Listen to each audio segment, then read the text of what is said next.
Hello everyone, welcome back to Tina classes. आज हम discuss करेंगे जीएस प्रैक्टिस सेट 2 जो कि आपके यूपीपीएससी एग्जाम्स के लिए बहुत ही इंपॉर्टेंट होने वाला है, जो कि 12 जून को होगा।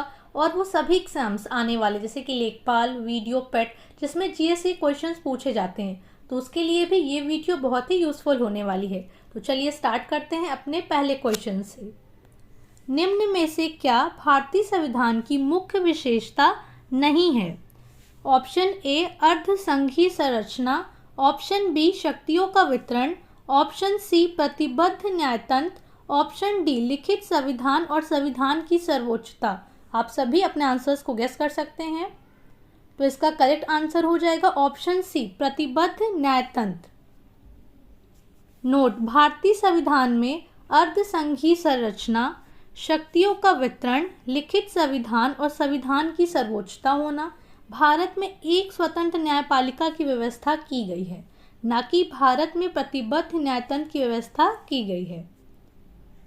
Next question, question number 2। निम्न में से किसने संविधान सभा में उद्देश्य प्रस्ताव रखा था? Option A Jawaharlal Nehru, option B Mahatma Gandhi, option C BR Ambedkar, option D BN Rao. तो आपका करेक्ट आंसर हो जाएगा ऑप्शन ए जवाहरलाल नेहरू। इन्होंने संविधान में उद्देश्य प्रस्ताव रखा था। नोट, संविधान सभा में उद्देश्य प्रस्ताव JL नेहरू ने प्रस्तुत किया था।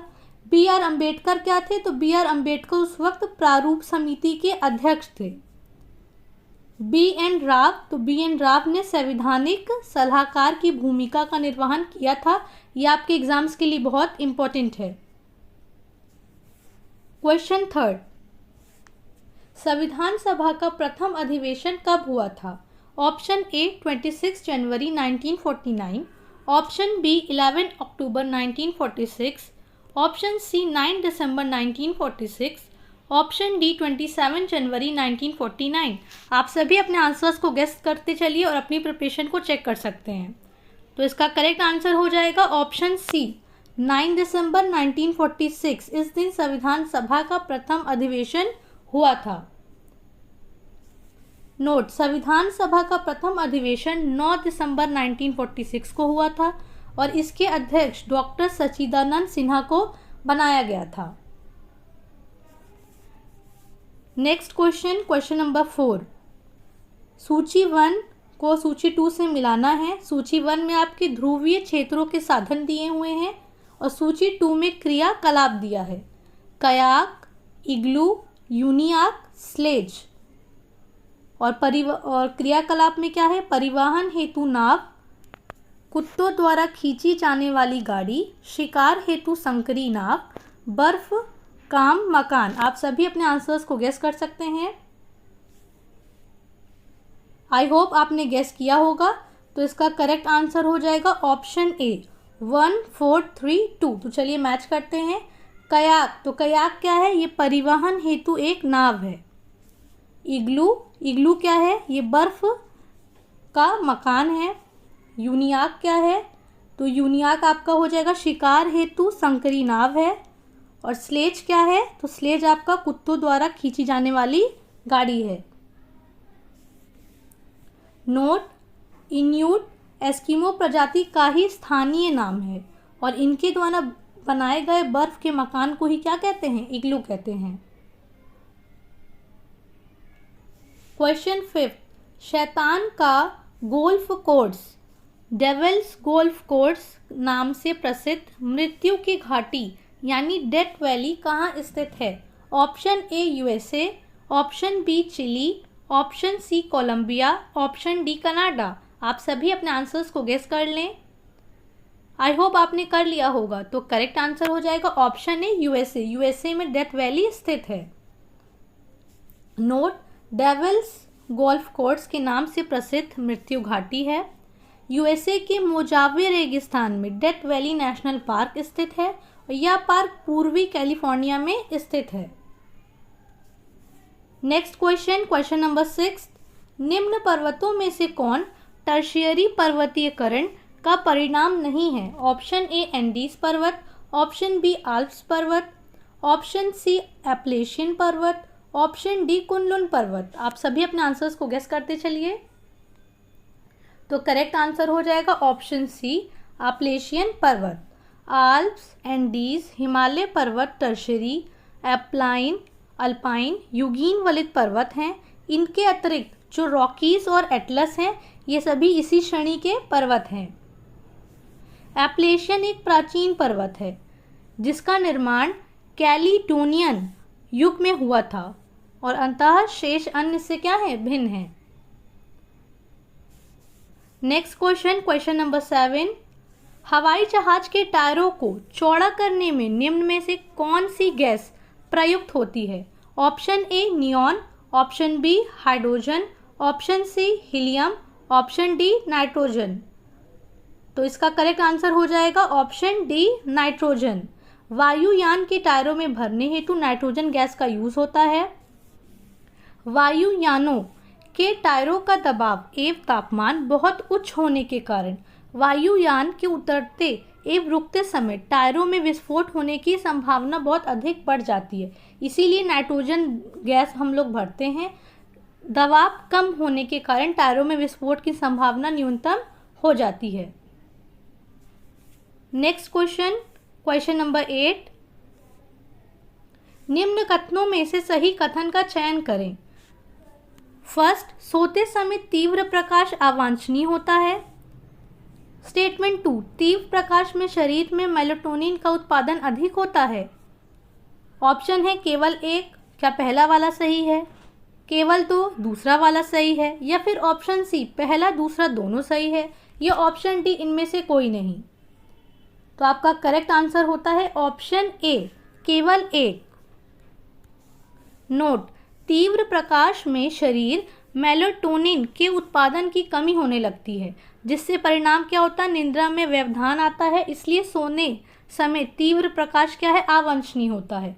और शरीर में कौन सा ग्लैंड है आपका, पीनियल ग्लैंड है। इसके ही द्वारा जो मेलाटोनिन नाम का हार्मोन है उसका स्रावन होता है, उसका रिलीज होता है। तो अगर क्वेश्चन आता है कि पीनियल ग्लैंड से कौन सा हार्मोन रिलीज होता है, तो मेलाटोनिन रिलीज होता है। और पीनियल ग्लैंड एक मटर के आकार का होता है, इसका शेप मटर के आकार का होता है जो मस्तिष्क के मध्य से ठीक ऊपर स्थित है। नेक्स्ट क्वेश्चन, क्वेश्चन नंबर 9, निम्न में से किसका उपयोग दिया सलाई के उत्पादन में किया जाता है? Option A glycerol, option B oxalic acid, option C methanol, option D urea. आप सभी अपने आंसर्स को गेस कर लें। आई होप आपने किया होगा। तो करेक्ट आंसर होगा option A glycerol. Note, glycerol का उपयोग विस्फोटक बनाने में किया जाता है। ग्लिसरॉल क्या है, तो ये कार्बोनिक यौगिक है जो सांद्र नाइट्रिक अम्ल यानी नाइट्रिक एसिड, सल्फ्यूरिक अम्ल, सल्फ्यूरिक एसिड की उपस्थिति में नाइट्रोग्लिसरीन का निर्माण कर लेता है जो कि एक विस्फोटक पदार्थ बन जाता है। Next question, question number 10, question 10, Betwa नदी मिलती है। ऑप्शन ए गंगा नदी, ऑप्शन बी सोन नदी, ऑप्शन सी ब्रह्मपुत्र नदी, या फिर ऑप्शन डी यमुना नदी। आप सभी अपने आंसर्स को गेस कर लें। तो इसका करेक्ट आंसर हो जाएगा ऑप्शन डी यमुना नदी। बेतवा नदी मध्य प्रदेश के रायसेन जिले में विंध्य पर्वत श्रेणी से प्रारंभ होती है। इसकी कुल लंबाई देखा जाए तो 654 किलोमीटर है। उत्तर प्रदेश के हमीरपुर जिले में, तो उत्तर प्रदेश के किस जिले से निकलती है, हमीरपुर जिले से यमुना में मिल जाती है। और यमुना की अन्य सहायक नदियां हैं जो कि केन, चंबल, टोन्स और सिंधु है, जो कि एग्जाम्स के लिए बहुत इंपॉर्टेंट है। इसमें सहायक नदी आपसे पूछते हैं। Next question, question number 11, Mumbai की मीठी नदी निम्न में से किस झील से निकलती है? ऑप्शन ए विहार झील, ऑप्शन बी तुलसी झील, ऑप्शन सी पोवाई झील, ऑप्शन डी इनमें से कोई नहीं। आप सभी अपने आंसर्स को गेस कर लीजिए। आई होप आपने किया होगा। तो करेक्ट आंसर होगा ऑप्शन सी पोवाई झील। तो मुंबई की मीठी नदी किस झील से निकलती है, तो वो पोवाई झील से निकलती है। नोट, मीठी नदी महाराष्ट्र के मुंबई शहर में प्रवाहित हो जाती है। इसकी उत्पत्ति का प्राथमिक स्रोत पूछे तो विहार झील है और द्वितीयक सोर्स यानी सेकंड सोर्स है पोवाई झील। इस नदी की कुल लंबाई कितनी है, तो ये है 15 kilometre. Next question, question number 12, उस सबसे बड़े देश का नाम बताएं जिसकी सीमा में एक भी नदी नहीं बहती है। ऑप्शन ए संयुक्त अरब अमीरात, ऑप्शन बी सऊदी अरब, option C Kuwait, option D Libya. आप सभी अपने आंसर्स को गेस कर लें। आई होप आपने गेस कर लिया होगा। तो करेक्ट आंसर होगा बी सऊदी अरब। तो सऊदी अरब विश्व का सबसे बड़ा नदी विहीन देश है। ये बहुत ही इंपॉर्टेंट है आपके एग्जाम्स के लिए। विश्व में ऐसे 17 अन्य देश भी हैं जहां कोई भी नदी नहीं बहती है, जैसे कि Oman, Qatar. Next question, question 13। निम्न में से कौन सी नदी विषुवत रेखा को 2 बार काटती है? अमेजन नदी, नील नदी, कॉन्गो नदी, नाइजर नदी। आप सभी अपने आंसर्स को गेस कर लें। तो कौन सी नदी हो जाएगी? ये हो जाएगी आपकी ऑप्शन सी कॉन्गो नदी, जो कि विषुवत रेखा को 2 बार काटती है। नोट, कॉन्गो नदी जिसे जारे नदी के नाम से भी जाना जाता है, तो कॉन्गो नदी का अदर नेम क्या है? जारे नदी है। यह अफ्रीका महाद्वीप, अफ्रीकन कॉन्टिनेंट की एक नदी है। 4700 किलोमीटर की दूरी तय करने वाली यह नदी पश्चिम मध्य अफ्रीका की सबसे विशाल और नील के बाद अफ्रीका की दूसरी लंबी नदी कौन सी आएगी? तो आपकी कॉन्गो की आएगी। तो अफ्रीका की सबसे लंबी नदी पहली हो गई नील और दूसरी हो गई आपकी कॉन्गो, जो कि जारे के नाम से जानते हैं। नेक्स्ट क्वेश्चन आपकी स्क्रीन पे है, क्वेश्चन 14। भारत में निम्न में से किस प्रकार के वन का सबसे बड़ा क्षेत्र है? ऑप्शन ए हिमालयी नम शीतोष्ण वन, ऑप्शन बी उप उष्ण कटिबंधीय नम पर्णपाती वन, ऑप्शन सी उष्ण कटिबंधीय नम पर्णपाती वन, ऑप्शन डी उष्ण कटिबंधीय गीला सदाबहार वन। तो आप सभी अपने आंसर्स को गेस करें। तो इसका करेक्ट आंसर हो जाएगा ऑप्शन डी उष्ण कटिबंधीय गीला सदाबहार वन। आप सभी अपने आंसर्स को गेस करते चला करिए साथ में। अपनी प्रिपरेशन को इससे आप चेक कर सकते हैं और आपने कितना मार्क्स स्कोर किया है इस 20 क्वेश्चन में से, आप उसे हमें कमेंट सेक्शन में बता सकते हैं। भारत में उष्ण कटिबंधीय शुष्क पर्णपाती वन सर्वाधिक क्षेत्र में पाए जाते हैं, जबकि दूसरे स्थान पर उष्ण कटिबंधीय आर्द्र वन पर्णपाती वन पाए जाते हैं। Next question, question number 15। Bharat के निम्न राज्यों में से किसमें कॉफी का उत्पादन सबसे अधिक होता है? Option A Kerala, option B Assam, option C Tamil Nadu, option D Karnataka. तो इसका करेक्ट आंसर होगा ऑप्शन डी कर्नाटका। भारत में कॉफी का उत्पादन मुख्य रूप से दक्षिण भारतीय राज्यों के पहाड़ी क्षेत्रों में ही मोस्टली होता है, साउथ में होता है पहाड़ी क्षेत्रों में। तो भारत के शीर्ष कॉफी उत्पादक राज्य अगर आपको आता है एग्जाम में लगाने को, तो पहले पे कौन हो जाएगा आपका? कर्नाटका, दूसरे नंबर पे केरल और तीसरे नंबर पर Tamil Nadu. Next question, question number 16। Bharat में किसने आमदनी यानी इनकम पर कर की शुरुआत की थी? जो आपकी इनकम आती थी उस पर कर लगता था, तो उसकी शुरुआत किसने की? A Lord Macaulay, B James Wilson, C Charles Wood, D William Jones. आप सभी अपने आंसर्स को गेस करें। आई होप आपने किया होगा। तो करेक्ट आंसर हो जाएगा ऑप्शन बी जेम्स विल्सन ने सबसे पहले इनकम पर कर की शुरुआत की थी। नोट, भारत में आयकर पर कर की शुरुआत सन 1860 में जेम्स विल्सन के द्वारा की गई थी। Next question, question number 17। इसमें आपको क्या करना है? सुमेलित करना है।